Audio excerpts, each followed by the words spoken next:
Cricket বিশ্বের সবচেয়ে জমজমাট লিগ আইপিএল, যেখানে এক একটা ম্যাচ মানেই উত্তেজনার বিস্ফোরণ। আর সেই লিগে যদি ফিরে আসেন বাংলাদেশের সেরা টি-20 অস্ত্র মুস্তাফিজুর রহমান, তাহলে গল্পটা তো জমবেই। আইপিএলের দ্বিতীয় ধাপ মাঠে গড়ানোর আগে দিল্লি ক্যাপিটালস ঘোষণা করল তারা দলে নিচ্ছে মুস্তাফিজকে। Australian opener Jake Fraser McGurk সরে দাঁড়ানোয় তার জায়গায় ঢুকছেন ফিজকে দলে নিতে দিল্লিকে খরচ করতে হয়েছে 6 কোটি রুপি।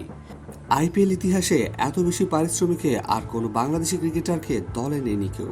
সাকিব আল হাসান ছিলেন আগের রেকর্ডধারী 3.2 কোটি রুপি। এবার সেই রেকর্ডকেও গুড়িয়ে দিলেন মুস্তাফিজ। পাওয়ার প্লে হোক বা ডেথ ওভার, ফিজ জানেন ঠিক কোন মুহূর্তে কি করতে হয়। 2016 সালে তিনি প্রথম আইপিএল খেলতে নামেন। এখন পর্যন্ত তিনি আইপিএলে খেলেছেন 57টি ম্যাচ, নিয়েছেন 61 উইকেট।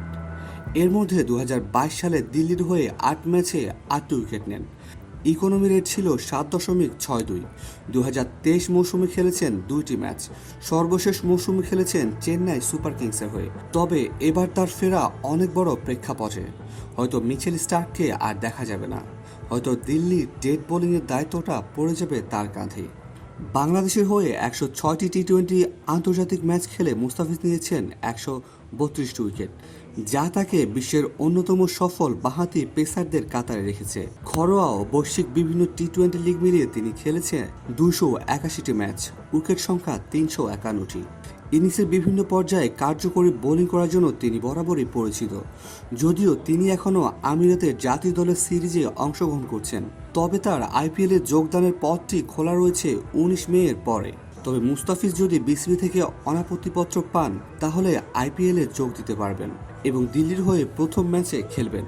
মুস্তাফিজ শারজাহ জাতীয় দলের হয়ে সিরিজ খেলবেন নাকি 18 মে থেকে আইপিএলে খেলবেন দিল্লির হয়ে? এই বিষয়ে বিসিবির প্রধান নির্বাহী কর্মকর্তা নিজামুদ্দিন চৌধুরী জানিয়েছেন, মুস্তাফিজ এখনও অনাপত্তিপত্র চায়নি, তবে যদি সে চায় তাহলে এই বিষয়ে আলোচনা হবে। তবে মুস্তাফিজকে ইতিমধ্যে তারা আইপিএল দলে যোগ দেওয়ার ব্যাপারে দিল্লি ক্যাপিটালসের ঘোষণার বিষয়টি জানিয়ে দিয়েছেন। এখন দেখার পালা, দেশের সিরিজ নাকি আইপিএল, কোনটা বেছে নেন মুস্তাফিজ।